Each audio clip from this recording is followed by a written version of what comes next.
mother should be a good influencer.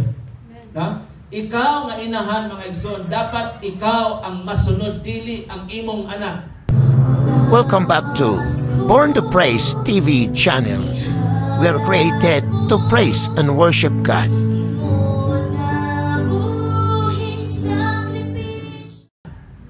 Right? Dili dapat ang anak mo magbuot sa inahan.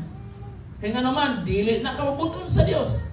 Dapat ang inahan, full knowledge, mga igsoon, sa pulong sa Ginoo. Dapat ang inahan, kabalo, ug unsay standard sa Dios.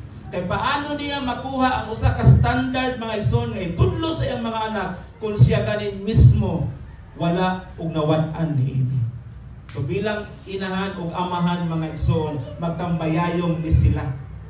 Di lamang pasadaan ang inahan nga mutudlo sa iyang mga anak, kundili husband and wife will make together. Kaya make together man yun ta, di ba? Yung mga anak ba di ay tagulay papa? Right? Imposible man po. So together yun na. So dapat together paghimo, together pagtudlo. Amen. Di kay pasadaan lang. Ay imuhan, mga mabito ka diya. Huh? Munang ang usahay ang ginikanan, ang inahan, ma-depress na lang. Kaya may pagkabana si Papa. Right? So dapat mother and father make together, tudlo together. Amen? Palakpakan na po si Lord, mga igsoon. Hallelujah. Maog yun ni ang pundasyon, mga igsoon. Doon na tayo liton nga pamilya. Dili ta dulaan sa kaaway. Amen? Kaya ang kaaway, mga igsoon, ludon o dili makapangilabot sa mga anaa sa Diyos. Amen? Parehas na pagod na inumdum mo si Daniel nga tuwag gihulog sa lions den. Di ba? Inumdum nga kanang leon, mga igsoon, na kung nay mahulog dito dapita sa iyahan sa langop, mga igsoon, sa iyang nahimutangan, agoy, kunis-kunison dayon. Kanon kay gutom na sila. Pero sa hikayon nga nahulog si Daniel itong dapita, mga igsoon, wa yung sa hilap des leon. Kay nga naman, naa niya ang gahom sa Dios. No? Kung ikaw nga inahan, mga igsoon, mahimo kang gamhanan kung naa ang Dios sa imong kinabuhi. Hallelujah. Muna, mga igsoon, nga kinahanglan nga let us be closer to God. Makigsuot ta kanunay sa Ginoo, diha sa mga pag-ampo, diha sa mga pagdaig, diha ang presensya sa Ginoo. Once na ang presensya sa Ginoo, mga igsoon, di ka kapuyon. Kanunay kang excited. Kanunay kang naa kay passion, mga igsoon. Tungod ka na nga passion, dili gikan sa imuha, gikan sa Dios. Atong pagpakan si Lord, mga igsoon, sa iyang pagkamahal. Hallelujah. At ito na tas ikatulo, mga igsoon. Ang ikatulo na biblical principles, kaning gitawag nato og spiritual advisors. Hallelujah. Ang mama, it should be knowledgeable para nga maka-advise siya sa iyang mga anak. Kung iyang anak adunay problema, maka-saysay siya, maka-explain siya, makasugilon siya sa iyahang kahibalo. Una sa tanan, dili sa iyang pagtuon diya sa libro, kundi pagtuon diya sa Biblia. Mga pulong atong nanaris pa sa matag simba nato, sa matag pagpamalandong nato sa pulong sa Ginoo, dapat ato nang huptan. Paghuptan nato ng mga igsunay mga panahon nga pangutan-on ta, makatubag ta, labi na sa ato ang mga anak. Tungod kay advisor ta. O sa gisulti sa Proverbs, mga igsoon, chapter 31, verse 30. O sa gisulti, ang pagka madanihon, malimbungon. Okay? So nag-refer ni sa mga igsoon sa physical attributes sa usa ka inahan, sa usa ka babayi. Kay kasagaran, mga igsoon, sa kalibutan karon, naglantaw gyud sa figure sa tao. Muna mo isang kagwapa niya, oy, na? Magtalikod murag birhen, magatubang murag sigbin. O muna mga sanglitanan sa kalibutan. Kaya nga naman, naglantaw man kanunay sa appearance, physical appearance sa tao. Kung dili gani mayong pagkahanay ang iyang porma, di nato na lantawon. Tinuod, tungod kay ang kalibutan, ginisinyo ni ana nga pag-agi sa paglantaw. Pero ang Dios mga igsoon, wala maglantaw sa ato ang porma. Sa ato ang panamit, wala na maglantaw ang Dios. Unsay gilantaw sa Ginoo? Ang atong kasing-kasing. Ang gilantaw sa Ginoo nga kabalutan magpaubos atubangan sa Dios mga igsoon. Kay wala pilihan mga igsoon, ang igsoon ni David. Kinsa dito igsoon ni David? Katong taas. Ha? Wala pilihan. Apan nangutana siya, doon na mapakailaing igsoon. Nakita niya nga si David mga igsoon, dunay kinabuhi, kinaiya nga mapaubsanon mga igsoon. Dili siya kaayo gwapo, di siya kaayo taas, pero igo-igo lang mga igsoon tungod kay naa kaniya ang pagka mapaubsanon.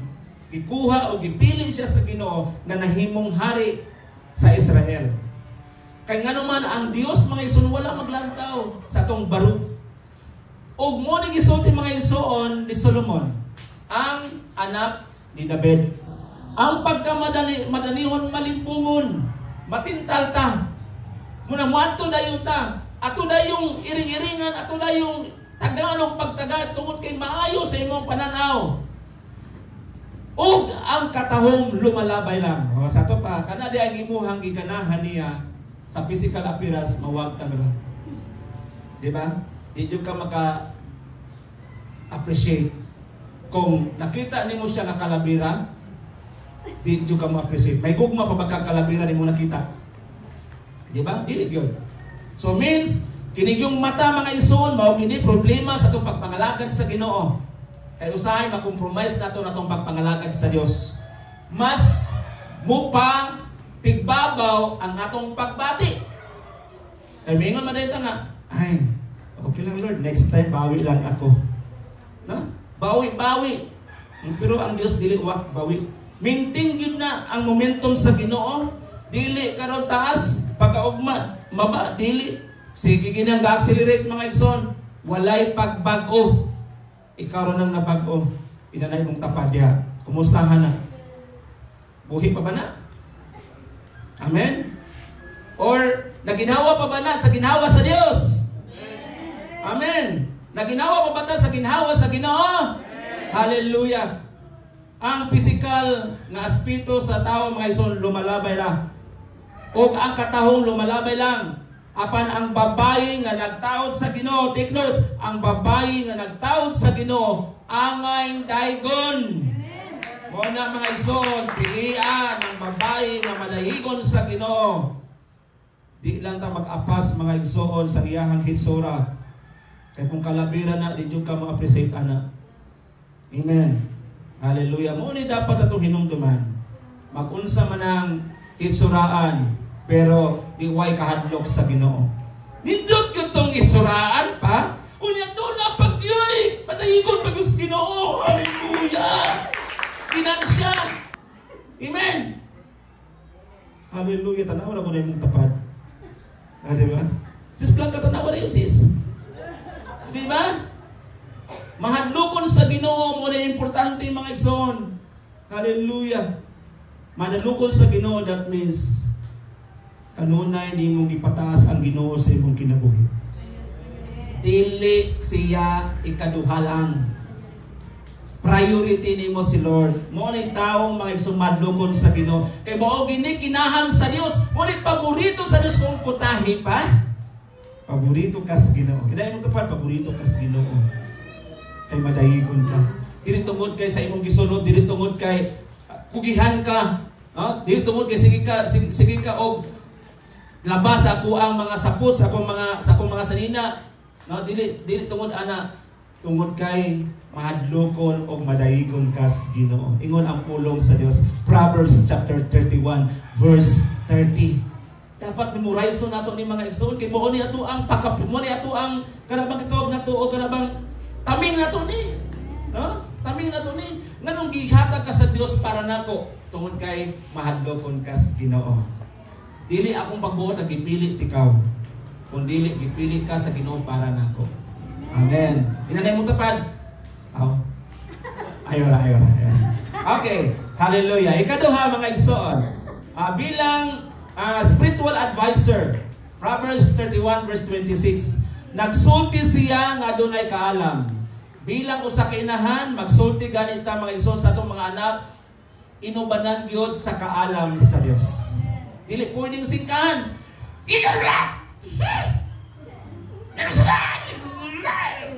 Murag kayong balay ba? Murag highlight kayong balay, sige. Di ba? Bahala ng ang imong bata diya masayag hila kay healthy na masipahila kay nganuman. Kay ang bata masayag pabuyag, o dapat imong nagkamali ka na naman. Hito na ako dili jud ko mubuyag anak kay nganuman. Angay ra gyud sa mga bata, mga igsoon nga dapat pitulon kung makasala. Di ba?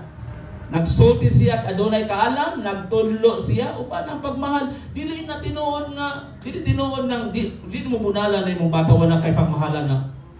Di ba? Ngano imo siyang gibunalan tungod kay mahal mo ang bata. Di ba?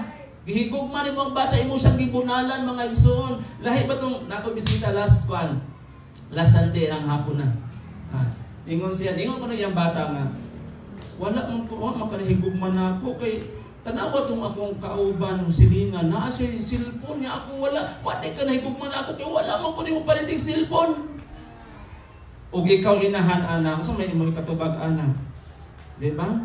At tinuod man gud na wa man gud tay kwarta, di ba? Dapat dili nimo i-compromise, dili nimo i-tolerate ang gusto sa bata kay ang iyang panguna-una man gud kung palitan siya daghan kung di siya disiplinahon. Gipangga siya sa anginahan. Naka ba diyang kamatuoran? Wala ang kamatuoran. Amen? Pero ang kamatuoran unsa man, kung imo siyang pasabton, ingon ani nak, dili pa na siya pwede kay bata pa ka. Makadaot na simong panglawas. Di ba? Naisurbian ang mga igsoon, 73%. Nganong ang mga kabataan karon, tudloan nimo karon unya pagkaugma or bisan kani pila ka oras after 5 years, dili. After 5, 5 ka oras, pangutan ang balik malimot na po. Kaya nga naman, ang disadvantage sa paggamit og gadget, makapalus sa ilang memory.